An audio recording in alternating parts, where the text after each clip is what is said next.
Break forward again, into the box, lay off, first time shot, blocked, Threat with a shot! Oh!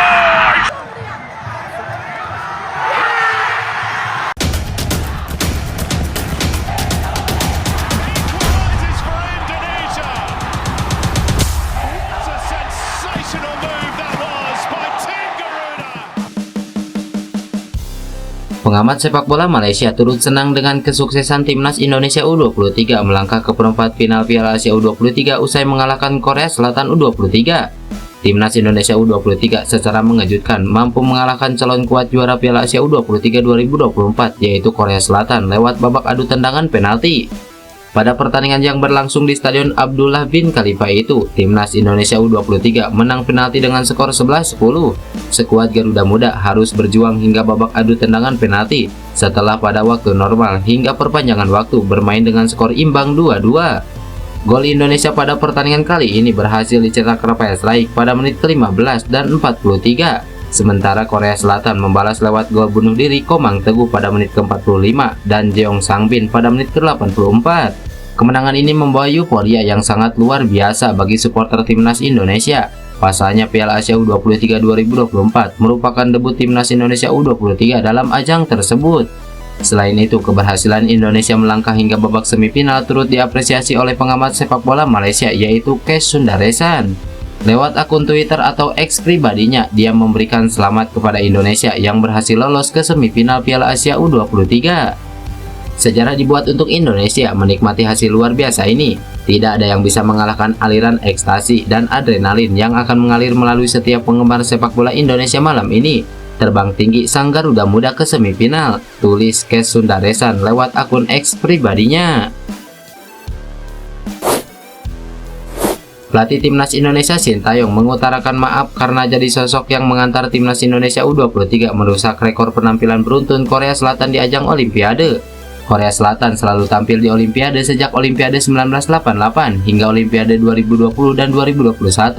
Namun untuk Olimpiade Paris 2024, mereka tak lagi bisa ikut serta karena sudah bertekuk lutut di hadapan timnas Indonesia U23. Usai pertandingan tersebut, Sintayong mengucapkan maaf kepada rakyat Korea karena jadi sosok yang memutus rekor apik tim negeri gingseng di Olimpiade. Sintayong juga menyebut mimpi besar lainnya yaitu membawa timnas Indonesia berlaga di Piala Dunia. Saya minta maaf bahwa saya merusak rekor tersebut. Mimpi saya untuk sepak bola Indonesia adalah membawa tim tampil di Piala Dunia bila kami bisa melanjutkan perjalanan ke babak ketiga di masa depan, ujar Sintayong. Sintayong juga menekankan bahwa ia bekerja keras untuk meningkatkan kualitas dan nama Indonesia di dunia sepak bola internasional. Saya benar-benar meminta maaf pada rakyat Korea Selatan. Kompetisi sangat ketat dan saya meminta maaf karena menimbulkan masalah. Bagaimanapun saya juga bekerja keras untuk meningkatkan kebanggaan Indonesia, ujar Sintayong. Sosok bek timnas Indonesia U23 Nathan Jo tidak mengambil penalti saat Garuda Muda menaklukkan Korea Selatan di perempat final Piala Asia U23. Sontak banyak yang penasaran kemana pemain berdarah Semarang itu saat adu penalti semalam. Padahal kemampuannya dalam mengeksekusi bola mati tidak diragukan lagi. Menurut informasi dalam peraturan permainan yang dikeluarkan oleh FIFA, saat terjadinya adu penalti dan salah satu tim hanya bermain dengan 10 orang akibat kartu merah, maka tim lawan harus mengurangi jumlah penendangnya. Seperti diketahui, dalam pertandingan semalam, Korea Selatan kehilangan satu pemainnya pada menit ke-69 usai Lee Jung Jun mendapat kartu merah akibat menjegal Justin Hubner. Keluarnya Lee Jung memaksa timnas Indonesia memangkas jumlah penendang. Nampaknya pelatih Sintayong memutuskan untuk menarik Nathan Jo dari lapangan. Itulah sebabnya mengapa pemain SC Heerenveen tersebut tidak terlihat saat adu penalti. Meski demikian, Garuda Muda dapat meraih kemenangan usai sepakan ke-12 Korea yang dilakukan Kim Min Bo gagal.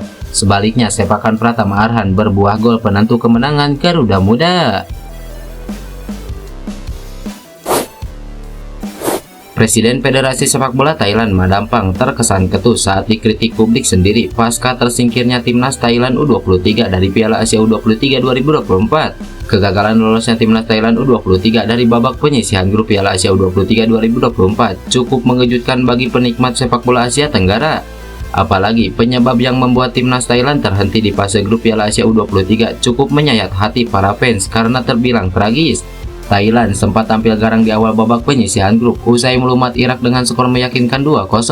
Hal itu membuat publik negeri Seribu Pagoda sangat optimis.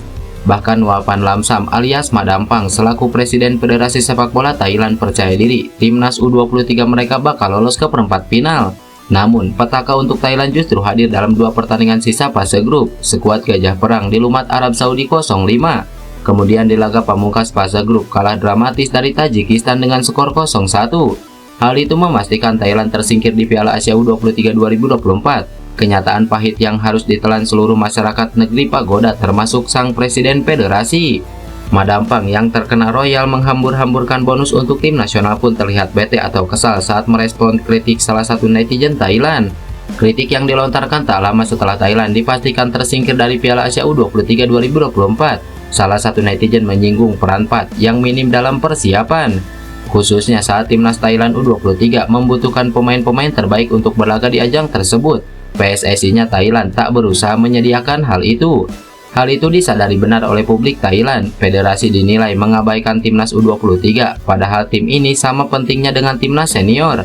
Kesungguhan federasi dalam mengurus timnas U23 dipertanyakan, dinilai tidak sungguh-sungguh dan diabaikan oleh pimpinan federasi saat ini yaitu Madampang. Keresahan ini dituangkan salah satu fans sepak bola Thailand pada kolom komentar salah satu unggahan akun Facebook pribadi Madampang.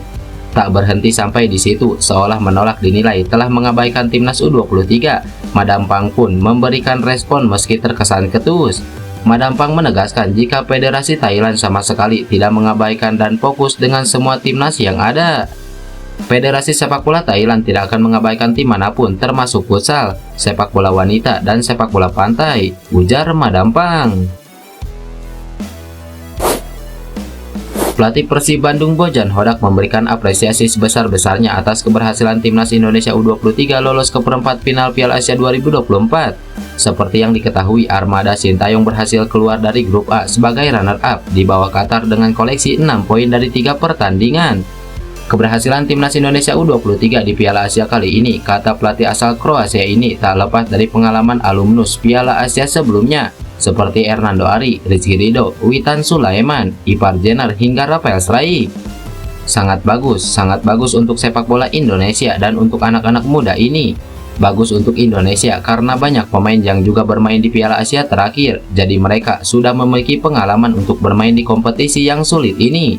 Jadi itu menurut saya kenapa mereka bisa bermain dengan sangat bagus, ujar Bojan Hodak.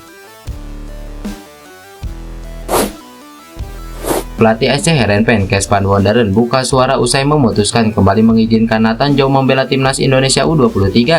Dia ingin memberikan kebahagiaan buat Indonesia. Apalagi Nathan pun pasti hanya jadi cadangan saat Heerenveen bermain. Seperti diketahui tadinya, Nathan memang harus pulang kembali ke Belanda karena ternyata cuma mendapatkan izin dari SC Heerenveen selama sepekan saja untuk bela Indonesia. Namun PSSI langsung melakukan negosiasi ulang dan menggelar pembicaraan kepada pihak klub Eredivisie tersebut. Alhasil Nathan Joe pun akhirnya bisa kembali membela timnas Indonesia U23. Padahal tadinya Nathan dipersiapkan Heerenveen untuk pertandingan lawan PSV Eindhoven. Namun sang pelatih legowo melepas kembali karena memang lebih dibutuhkan oleh Indonesia. Kita tidak bisa membayangkan bagaimana besarnya sepak bola dan turnamen Piala Asia U23 buat negara Indonesia. Nathan mungkin akan berada di bangku cadangan selama 90 menit melawan PSV. Tapi di lain sisi, dia bisa mendapatkan pengalaman bagus bersama Indonesia. Itu keputusan yang kami ambil, ujar Kees van Wonderen. Nathan Joe sendiri didatangkan oleh SC Heerenveen dengan status pinjaman dari Swansea City pada musim dingin kemarin. Namun nyatanya pemain berusia 22 tahun itu sulit mendapatkan tempat bersama SC Heerenveen. Dia baru tampil selama 4 pertandingan dan semuanya dari bangku cadangan. Diakui sang pelatih, kehadiran Nathan tadinya untuk memberikan persaingan kepada Matt Koller sebagai bek kiri. Namun nyatanya penampilan Koller konsisten dan terus mendapatkan kepercayaan dari pelatih.